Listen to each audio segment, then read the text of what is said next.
Hi friends, வணக்கம் நேயர்களே. நான் உங்கள் ஜோதிடர் ஜெயக்குமார். தற்போது சுக்கிரன் பெயர்ச்சி, அதாவது 2024 மிதுனம் ராசியில் இருந்த சுக்கிர பகவான் கடகம் ராசிக்கு இடப்பெயர்ச்சி.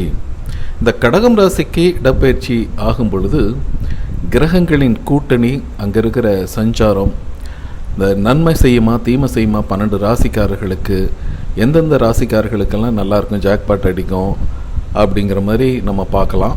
சுக்கிரன் பார்த்திங்கன்னா சுக போகங்களின் அதிபதி, மனைவி யோகத்தை தருபவர். ஆணுக்கு மனைவி பற்றியும் மனைவிக்கு ஆணை பற்றியும் மன வாழ்க்கையில் நல்ல ஒரு அம்சத்தை பற்றியும் நமது ஜாதக கட்டத்தில் நல்ல அம்சத்தோடு நல்ல யோக பலத்தோடு சுக்கிரன் இருக்கிறது ரொம்ப ரொம்ப அவசியம். அதுக்காக தான் சுக்கிர பகவானுக்கு 20 வருடம் தசாபுத்தி கொடுத்துருக்காங்க. இதில் எவ்வளவு தான் கீழ்நிலையில் இருக்கிறவர்களும் மேல்நிலைக்கு ஓரளவாவது வரக்கூடிய நல்ல ராஜயோக பலன்கள். சுக்கிரன் பார்த்திங்கன்னா சிற்றின்பம், திருமணம் முதலான சுகத்துக்கு, வீரியத்துக்கு, கவர்ச்சிக்கு, அறிவாற்றலுக்கு, மனதுக்கு பிடித்தமான கணவனை அடையிற தகுதி, சுகபோகங்களில் இருக்கிற நல்ல ஒரு மகிழும் ஆற்றல். சுக்கிரன் அப்படின்னாவே இன்பம். ஒருத்தர் பார்த்தீங்கன்னா நல்ல காரு பங்களா வசதியோட வாய்ப்புகள் இருக்குன்னு சுக்கிர தசை வந்துச்சுப்பா வாழ்க்கையை மாறிடுச்சு அப்படின்னு சொல்ல கேட்டிருப்பீங்க நிறைய பேர். மனித வாழ்க்கையில் பார்த்தீங்கன்னா அன்பு, பாசம், காதல், இந்த 3 இன்பங்களையும் தரக்கூடிய ஒரு சுக்கிர பகவான் தாங்க. அதனால் சுக்கிரன் பொதுவாக மகிழ்ச்சியை தரக்கூடிய கிரகம். அதனால் அவர் நமக்கு நன்மை தான் செய்வார், தீமை செய்ய மாட்டார். இருந்தாலும் சுக்கிரன் மிதுனத்தில் பயிற்சியாகி அந்த சமயத்தில் பலருக்கு ஏற்றத்தையும் சிலருக்கு முன்னேற்றத்தையும், இன்னும் சிலருக்கு பார்த்திங்கன்னா ரொம்ப ஒரு மைனஸான அமைப்பு, சறுக்கள் இதெல்லாம் தந்து இருக்கிறாரு. ஆனால் சுக்கிரன் பொதுவாக மகிழ்ச்சியை தரக்கூடிய கிரகம். அதனால் நமக்கு நன்மையே செய்வார், தீமை செய்ய மாட்டார் அப்படிங்கிற நிலைமைகள்.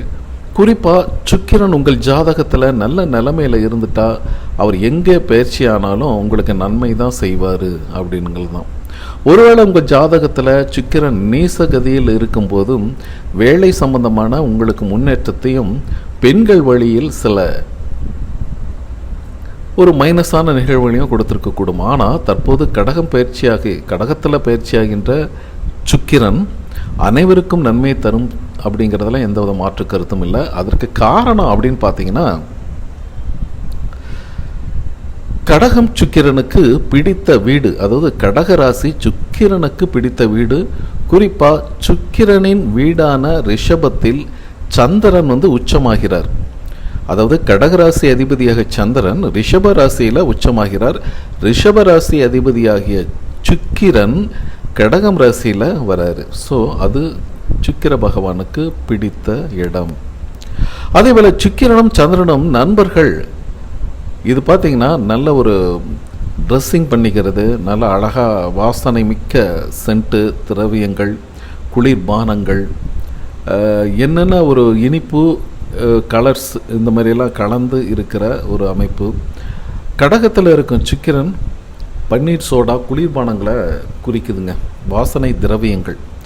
ஒருவரின் ஜாதகத்தில் கடகத்தில் சுக்கிரன் இருந்து விட்டால் ஒரு ஃப்ரிட்ஜு, ஒரு சின்ன ஒரு கடையை வச்சுட்டு, ஒரு ஃப்ரிட்ஜை வச்சுக்கிட்டு அதில் பல குளிர்பானங்கள், கூல்ட்ரிங்க்ஸ் இருக்கு இல்லையா, அதை வாங்கி சின்ன அளவில் கடை ஆரம்பிப்பார். அதற்கு பிறகு பெரிய அளவுக்குள்ள அவர் பிரபலமாகக்கூடிய அமைப்பு, நல்லா அந்த பிஸ்னஸ் நல்லா க்ரோத் பண்ணுறது, பணக்காரர்களாக மாறுறது, அப்படி எல்லாமே இந்த கடகத்தில் இருக்கிற சுக்கிரன் பிறக்கும்போது இருந்தால் இந்த மாதிரியெல்லாம் பிஸ்னஸ் பண்ணிங்கன்னா அற்புதமாக இருக்கும். இந்த மாதிரியான சூழ்நிலையில் கடல் கடந்து போய் கூட வியாபாரம் பண்ணிட்டு வர்றது, சரிங்களா. அதே மாதிரி வெளிநாட்டில் வேலை செய்வது சுக்கிரனின் காரகத்துவத்தில் வருது. ஆனால் ஃபுட் ஐட்டம்ஸ், அதாவது சந்திரனுடைய வீட்டில் கடகத்தில் இருக்கிறதுனால ஃபுட் ஐட்டம்ஸ் எல்லாம் உங்களுக்கு அந்த மாதிரி சேல்ஸ், அந்த மாதிரி அதெல்லாம் அமைப்பெல்லாம் பண்ணிங்கன்னா உணவு தின்பண்டங்கள் அதை ஏற்றுமதி செய்கிறது.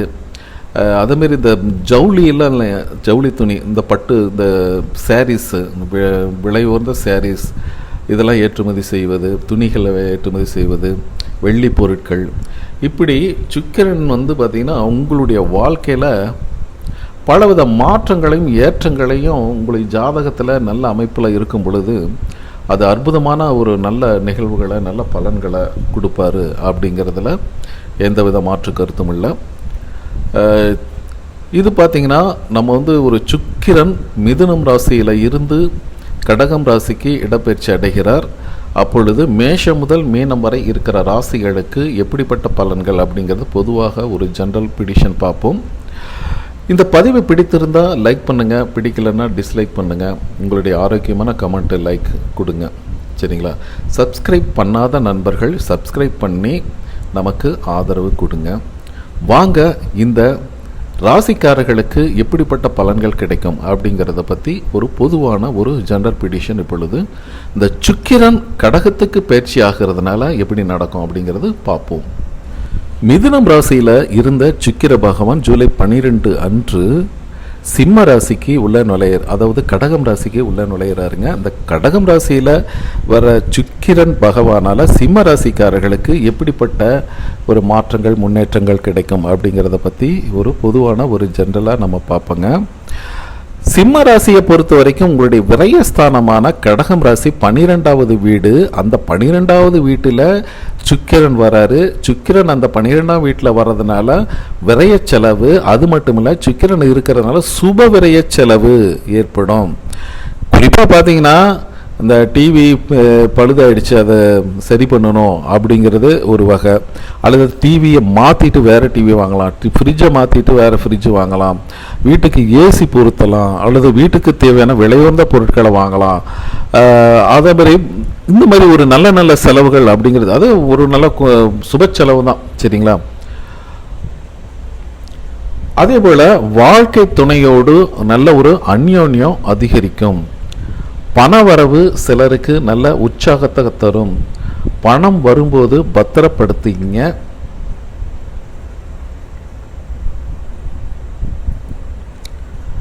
பொதுவாக அந்த சிம்ம ராசிக்காரர்களை பொறுத்த வரைக்கும் 12ஆம் இடத்துல சுக்கிரன் உங்களுக்கு 3ஆம் அதிபதி மற்றும் 10ஆம் அதிபதி அந்த சுக்கிரன்க. தொழில் ரீதியாக பிரயாணங்கள் இருக்கும்.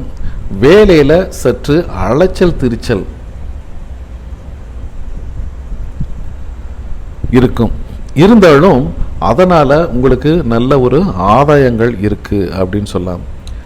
ஏற்கனவே 10ஆம் இடத்துல குரு பகவான் அமர்ந்திருந்து தற்போது 10ஆம் அதிபதி சுக்கிரன் 12ஆம் வீட்டில் இருக்க இடமாற்றங்கள் உண்டாகும் அப்படின்னு சொல்லலாம், சரிங்களா? தற்போது பார்த்தீங்கன்னா 10ஆம் இடத்துல குரு பகவான் கோச்சார ரீதியாக பயணிக்கிறாரு. அதே போல் அதனுடைய வீட்டின் அதிபதியாகிய சுக்கிரன் 12ஆம் வீட்டில் வரும் பொழுது வேலையில் நல்ல ஒரு மாற்றங்கள் இருக்கும். திடீர் இடமாற்றங்கள் இருக்கும். நினைச்ச இடத்துக்கு டிரான்ஸ்ஃபர் கேட்டிருந்தீங்க, அது தடையாகி போயிட்டு இருந்த அமைப்பெல்லாம் இப்போ மாறப்போகுது. அப்படி நீங்கள் இடம் மாறுறதன் மூலம் உங்களுக்கு நன்மைகளை அதிகம் கிடைக்கும்.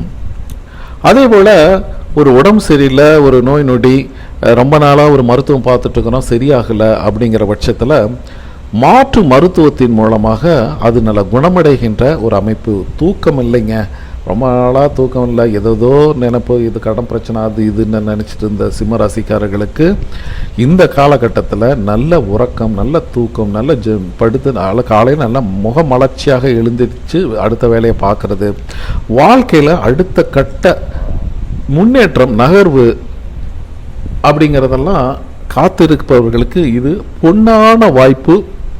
இந்த சிம்ம ராசிக்காரர்களுக்கு கடக ராசியில் நுழைந்த சுக்கிர பகவானால் நடக்கும். இது பார்த்தீங்கன்னா ஒரு பொதுவான பலன்களை தான் நம்ம சொல்லியிருக்கோம். உங்களுடைய சுய ஜாதகத்தில் இருக்கிற கோள்களின் நிலைகள், தசாபுத்திகள் இதெல்லாம் வச்சு 100% ப்ரிடிக்ஷன் சொல்லலாம். இதற்காக எங்கிட்ட ஒரு கன்சல்டேஷன் ஜாதகம் பார்த்துக்கணும் நீங்கள் விருப்பப்பட்டீங்கன்னா ஸ்க்ரீனில் இருக்கிற என்னோட வாட்ஸ்அப் எண்ணை கான்டாக்ட் பண்ணுங்கள், மெசேஜ் பண்ணுங்கள். அதற்குரிய கட்டணங்கள் செலுத்தி பார்த்துக்கலாம் நீங்கள் விரும்பினால், சரிங்களா? ஓகே, பாய்.